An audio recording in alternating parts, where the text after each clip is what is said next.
Desde la teoría sociocultural, existen dos tipos de herramientas o instrumentos de mediación: las herramientas psicológicas y las herramientas artefactuales. Las herramientas psicológicas son las que el sujeto emplea para interactuar con su entorno, como el lenguaje, el conocimiento, la síntesis y una serie de procesos conscientes propios del hombre.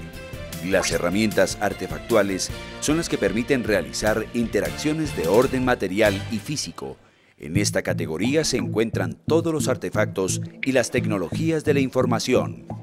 Esta interacción instrumental de la herramienta psicológica, pensamiento del hombre, se especializa gracias a la experiencia, pero a la vez la evolución de este pensamiento permite la evolución de la herramienta artefactual, tecnología, alimentando el contexto cultural en el que están inmersas. Como ejemplo podemos ver la evolución de la máquina de escribir, que en sus inicios sería una herramienta exclusivamente mecánica, para luego pasar a ser una herramienta electrónica y posteriormente abrió el paso al computador. Aprendizaje significativo. Una de las características primordiales para que se genere aprendizaje significativo es presentar actividades o situaciones que pertenezcan a un contexto o situación particular, en que el estudiante comprenda para qué le sirve dicho nuevo conocimiento, qué puede hacer con él y cómo relacionarlo con lo que ya conoce. En este sentido, las nuevas tecnologías cumplen dos funciones. La primera es que son parte del contexto cultural y de la realidad del sujeto actual. La segunda es que tienen la capacidad de emular situaciones, imágenes, comportamientos y demás elementos que pueden contribuir en la construcción del significado. Algunos métodos para generar actividades y procesos significativos son la resolución de problemas, método de proyectos y aprendizaje por descubrimiento, entre otros.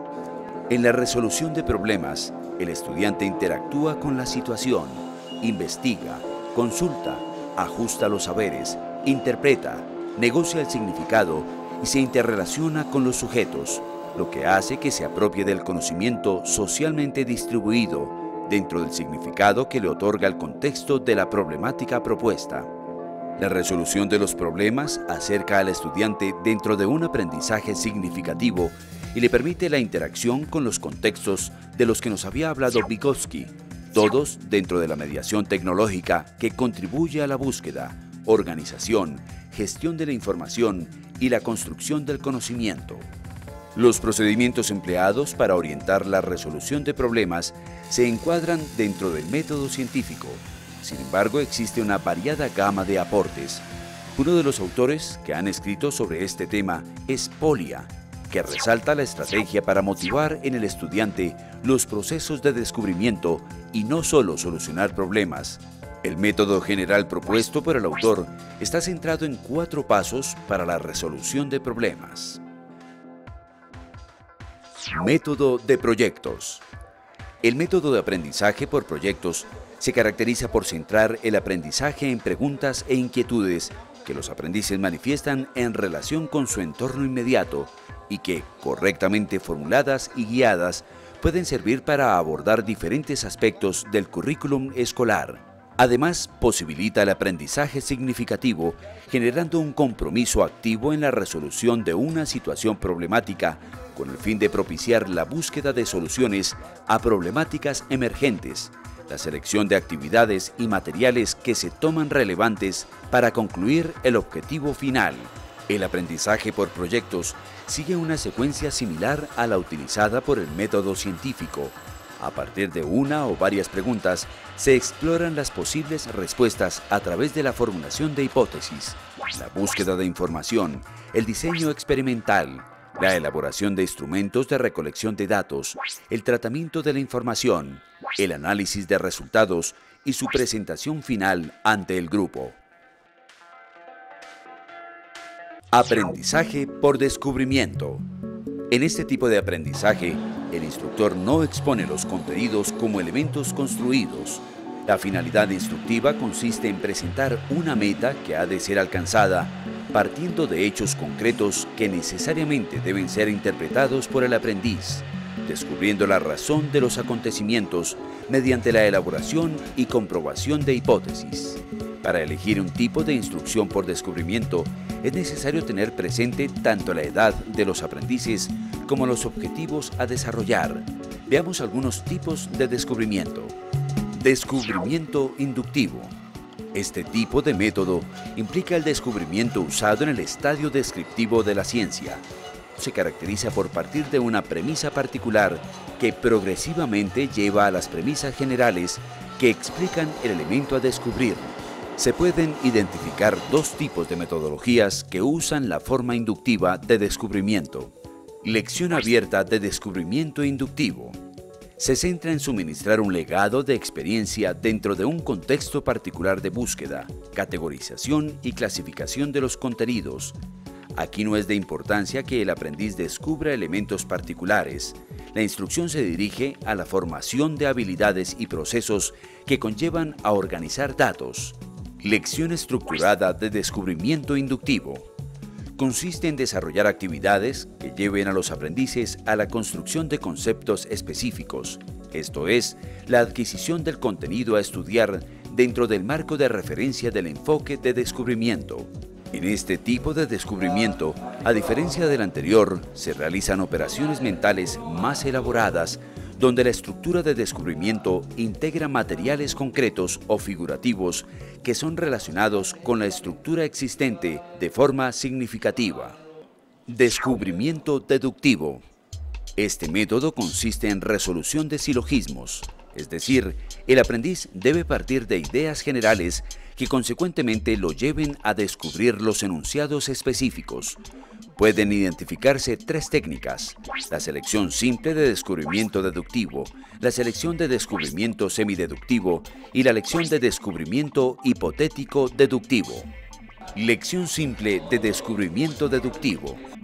En esta técnica, el estudiante debe elaborar procesos deductivos partiendo de materiales abstractos, es decir, elaborar conjeturas partiendo de proposiciones verbales. En resumen, la finalidad de esta técnica consiste en buscar que el estudiante elabore procesos deductivos de búsqueda y no simplemente formulando conclusiones. Lección de descubrimiento hipotético deductivo. Se desarrolla bajo la elaboración de hipótesis respecto a las causas y relaciones con el fin de predecir resultados. La comprobación de hipótesis o la predicción sería también una parte esencial de la lección. En resumen, se observa que el eje del aprendizaje es una actividad autorregulada por el sujeto que aprende. Es una interacción exploratoria del individuo con su entorno. En nuestro contexto cultural actual, no es concebible el descubrimiento sin la posibilidad de apropiarse de la información, por lo que el docente deberá proporcionar a los estudiantes las herramientas conceptuales y las posibilidades para la apropiación de la información. Así, los modelos pedagógicos sugeridos por Díaz F. pueden ser elementos que se integran dentro de una instrucción basada en principios de la cognición situada, porque, como se ha dicho en su momento, este marco de inteligibilidad exhorta a la autoconstrucción del aprendizaje en contextos de realidad, generando espacios para la solución de problemas, aprendizaje por descubrimiento e interacción social de tipo colaborativo, entre otros. Aprendizaje situado. La cognición situada es una teoría del aprendizaje que proviene de los aportes de la teoría sociocultural de Vygotsky. Este marco de inteligibilidad fue propuesto en 1989 en un escrito presentado por Brown, Collins y Duguid, quienes localizan la naturaleza situacional del conocimiento como un producto de la actividad, del contexto y la cultura en la cual se desarrolla y utiliza. El conocimiento no puede ser separado del contexto original, social, cultural y situacional donde éste se aprende y aplica. Por consiguiente, es necesario dentro de los procesos de enseñanza y aprendizaje que las experiencias se desarrollen en entornos reales de situación. El eje primordial para que se produzca un aprendizaje significativo es el contacto con la realidad, es decir, actividades pedagógicas que trascienden más allá de la repetición memorística de contenidos inconexos. Desde este punto, la cognición situada debe comprenderse como un proceso multidimensional de apropiación cultural, porque se trata de una experiencia que involucra el pensamiento, la afectividad y la acción. Por esta razón, se hace evidente sospechar que el uso de las actividades situadas como método en la enseñanza y el aprendizaje es un adecuado recurso para acercar a los individuos a una instrucción que facilite la construcción de un aprendizaje significativo mediado por tecnologías. Díaz F. resalta la construcción del conocimiento en contextos reales como uno de los ejes en el proceso metodológico para la construcción del aprendizaje significativo. Los contextos de realidad posibilitan el desarrollo de las capacidades reflexivas, críticas y el pensamiento de alto nivel, así como la participación en las prácticas sociales auténticas de la comunidad, por lo cual el aprendizaje debe ser situado. Este principio no se distancia de la resolución de problemas, el descubrimiento y las prácticas significativas. Una práctica está situada en su contexto de aplicación y dentro del contexto sociocultural al que pertenece, integrando a su vez una serie de mediaciones y tecnologías que para este momento son las llamadas tecnologías de la información y la comunicación.